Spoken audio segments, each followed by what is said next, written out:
Welcome viewers, today I feature a new TV box called the U2 4K Ultra HD TV box. This model runs on the Amlogic S905X3 CPU on 4GB of RAM and 32GB of internal storage. At first glance, it appears to be a typical Amlogic S905X3 TV box, so it's left to see if there's anything unique or special in this model.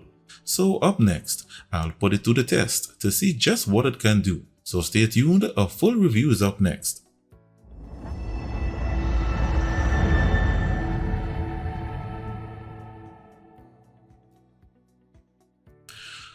Welcome back, and in the box these are the contents. You have the U2 TV box itself. You get one IR remote, one HDMI cable, a 5V 2 amps DC power adapter, and a user manual. Let's now take a look at its design and its input-output peripherals. The body is made of plastic with the U2 branding printed to the top. At the rear, you have one HDMI port, one Ethernet LAN port, one composite port, one optical audio port, and the DC power input. To the left side, you have one USB 3.0 port, one USB 2.0 and a micro SD TF card reader. To the opposite side is blank.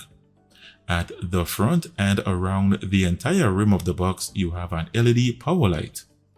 And below the box, you have 4 rubber feet, and right around the lower rim, you have some ventilation holes. So I will connect this to my 4K TV and a capture card and continue. So I've successfully connected the box, and when you start it for the first time, you will be presented with a short animation for a few seconds, then you're taken directly to the launcher.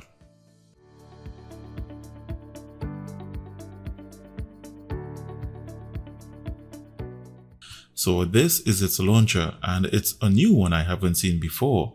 It has this selector for the home, apps and settings area, and they placed the main function buttons above here along with the shortcuts bar, and that's it. It's plain and simple.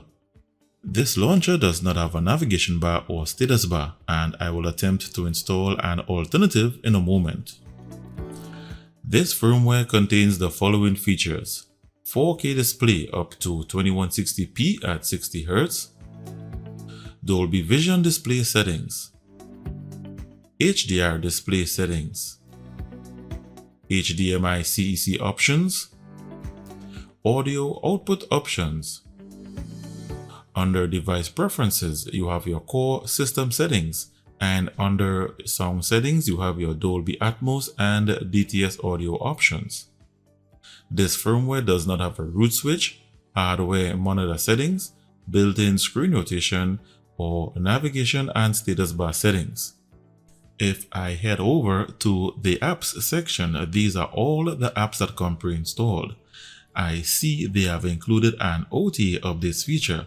However, when I checked for an update, there wasn't any available at the time. So I will log into the Google Play Store and install some additional apps and continue. So I've successfully installed all my apps, and if you focus your attention below here, you can see that I've installed the menu button alternative navigation bar, and it's fully functional, including the multitasking and the volume controls. The app does not require your box to be rooted and will work on most boxes that does not have a navigation bar of its own. The app is 100% free, and to learn how to install and set it up, see the link to my video tutorial in the description directly below this video. First, a look at its system and hardware information. The manufacturer is Amlogic, and it runs on 4GB of DDR3 RAM and 32GB of internal storage. This box does not have Bluetooth support, as nothing is shown below here. The CPU, which is the Amlogic S905X3, is a quad-core Cortex A55 CPU clocked at 1.9 GHz configured in 32-bit mode. It only has support for 32-bit ABIs, which means it can only run 32-bit applications. Its GPU is the Mali G31 graphics processor with a refresh rate of 60Hz and OpenGL ES version 3.2, which is good for gaming. Under network, it shows that the box has single band 2.4 GHz Wi-Fi only, and it shows that the 5 GHz band is not supported. The operating system is Android 9 Pie, and even though it shows that the box is rooted, it's actually not, as I will show you in the Root Checker app in a moment. The box runs between 55 and 60 degrees Celsius, and I will monitor to see how high it increases during 3D gaming. It comes with all the decoders for the playback of 4K HDR videos, and I see they have included Dolby Vision and DTS HD decoders in this list. So that's it for system and hardware information. As you just saw, the box does not have dual band Wi-Fi, Bluetooth support, and it's not rooted. So keep that in mind if you intend to get this box. So let's now have a look at some benchmarks. First, its RAM copy speed and its internal storage read and write speeds. It has a RAM copy speed of 3264 megabytes per second. Its internal storage has a read speed of 125 megabytes per second and a write speed of 91. These scores are what you would normally get from most Amlogic S905X3 boxes. Next, I have the results of the Wi-Fi band and the LAN speed test. Keep in mind, this box has single band Wi-Fi only, so I only have the results for the 2.4 GHz Wi-Fi band. And from the results, it shows that the 2.4 GHz Wi-Fi band only achieved 32% of my bandwidth, and the LAN port achieved 100%. This means the LAN port is a gigabit LAN port. Next is the result of the AnTuTu benchmark. In this test, the box got a score of 74,902. This is a good score, what you would normally get from most Amlogic S905X3 boxes. Next are the results of the Geekbench 4 CPU benchmark. In this test, it scored 769 single core and 2,196 multi-core. Again, these are some average scores consistent with other S905X3 models. The final benchmarks are from the 3DMark GamersBench GPU benchmark. In this test, it shows that the box does not have Vulkan support, so it only qualified for the iStorm Extreme test and the Slingshot test. And it scored 5,529 in the iStorm Extreme test and 502 in the Slingshot test. These scores were expected as most of the other results were consistent with most S905X3 models. And that's it for the benchmarks, and let's now see where it places on my rankings chart. So after updating the scores on my rankings chart, the U2 TV box is at position 23 in reference to AnTuTu benchmark scores, which is a pretty good position for this box, if only it didn't have the drawbacks I already identified. You can view this chart on my blog in full spreadsheet format where you can view the top TV boxes for 2020 along with price comparison links. A link to that can be found in the description below this video. As mentioned earlier in the system and hardware information, let's check the official root state of the box. The Root Checker app shows that the box is not rooted and it does not come with a root switch. So this means that apps that require your box not to be rooted will not work. The status can change only if there is a firmware update that grants access. Its DRM information shows that it has Google Widevine Level 3 with no HDCP protection. So this means you won't be watching any premium streaming services in HD or 4K quality. This level of DRM only facilitates viewing in basic or standard quality. This does not, however, affect alternative ways of streaming. Moving on to streaming movies and TV shows. Even though this box is not rooted, it's not Google certified, and it does not have the required DRM protection and certification to play premium services such as Netflix, Amazon Prime Video, and Disney Plus in HD and 4K quality. Now, depending on which region you are from, some of these services will install and you'll be able to access your account. However, you'll be limited to standard or basic quality resolution, whatever that is for each individual service. As shown in a Netflix and Amazon Prime Video movie description, it does not have any HD or 4K icons that indicate high quality resolution. When it comes to YouTube, I updated the Android TV version with the version from the Aptoid App Store that plays YouTube videos in HDR quality. So this version plays up to 4K 2160p on my 4K TV, and it also triggers the HDR icon when I play a 4K HDR video.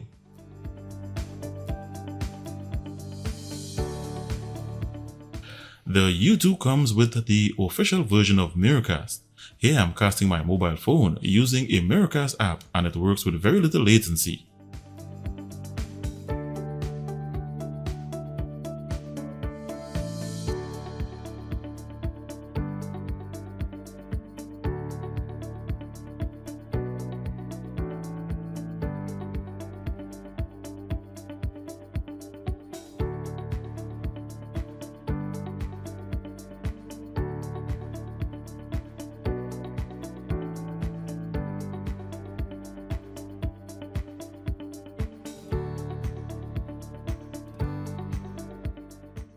I installed the ADW Launcher 2, which is one of the many alternative launchers that work with this chipset.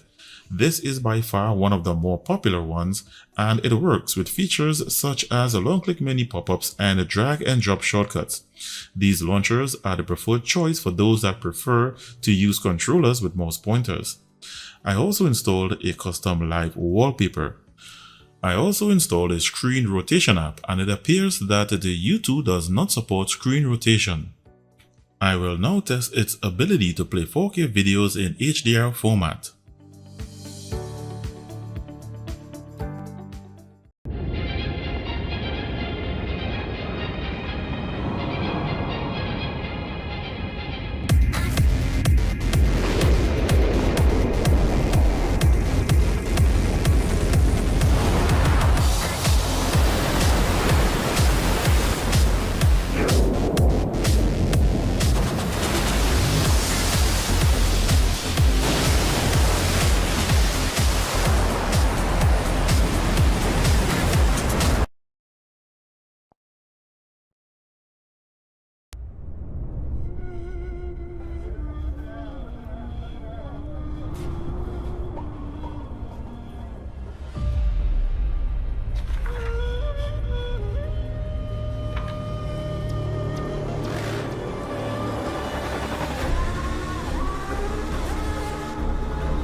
And only a win for Barca would be enough, because it would give them the same number of points as Atletico, but the head-to-head goal difference is what counts in the case of a tie on points. The mosaic of the Camp Nou and the Barcelona hymn being sung as referee Mateo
From this test, it shows that the YouTube plays 4K HDR videos quite well, and during the playback, the HDR icon was triggered on my TV.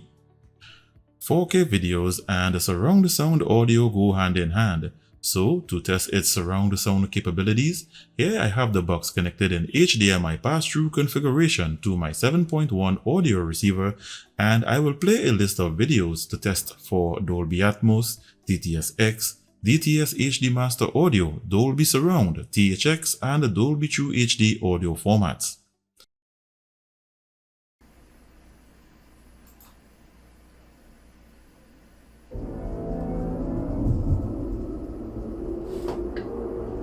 This is Dolby Atmos, the world's first object-based cinematic audio.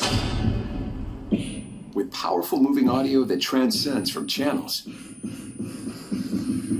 to moving around you with pinpoint accuracy.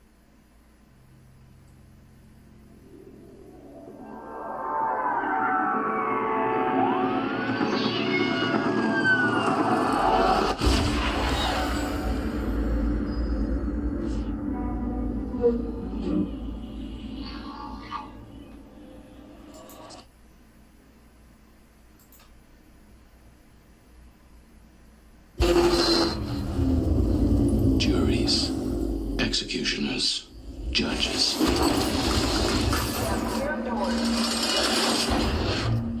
Welcome to the inside of your head.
This is the left channel.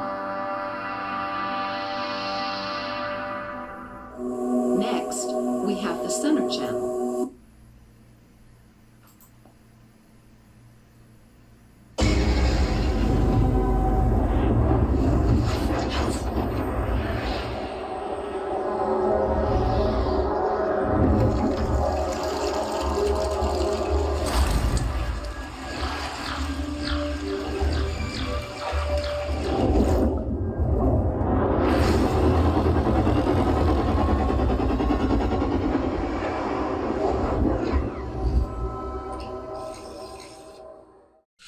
So this test confirms that the U2 can output Dolby Atmos, DTS-X, DTS HD Master Audio, Dolby Surround, and THX. However, as in most Amlogic S905X3 models, it does not output Dolby True HD. For my final demonstration, seeing that the box is not rooted, I will play a couple of Android games that does not require the box to be rooted and doesn't need gamepad key mapping.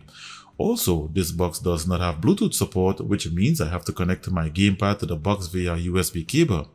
What I'm looking for in this test is smooth graphics rendering and for overheating.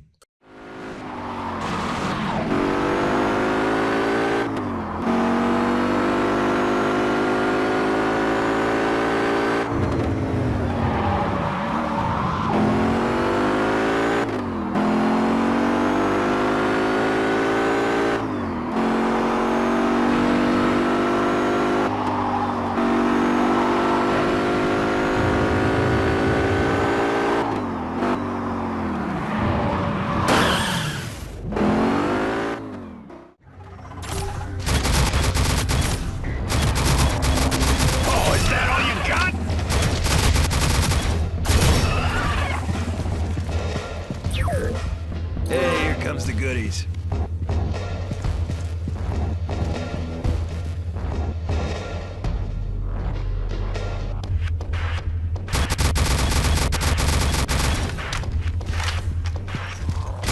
Say your prayers! Sleep tight!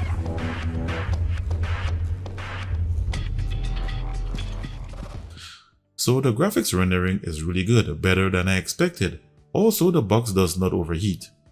So if by any means in the future there is a firmware update that grants root access to this box, it will be a good selection for gaming. In summary, for just $42, the U2 TV box is good for streaming movies and TV shows, watching YouTube videos, playing 4K videos in HDR format, you get surround sound audio, and it can play Android games with good graphics rendering and without overheating. On the downside, I'm disappointed that it does not have Bluetooth support, it's not rooted, it has single band Wi-Fi, and it does not have any firmware updates to date. With that said, I've come to the end of my review. If you are interested in this box, you can get it for just $42 at the link provided in the description directly below this video. Using any of my links from any of my videos support this channel directly and provide the means for me to acquire new boxes for review. So thanks in advance for your support. If the information provided in this video was of value, give this video the thumbs up as a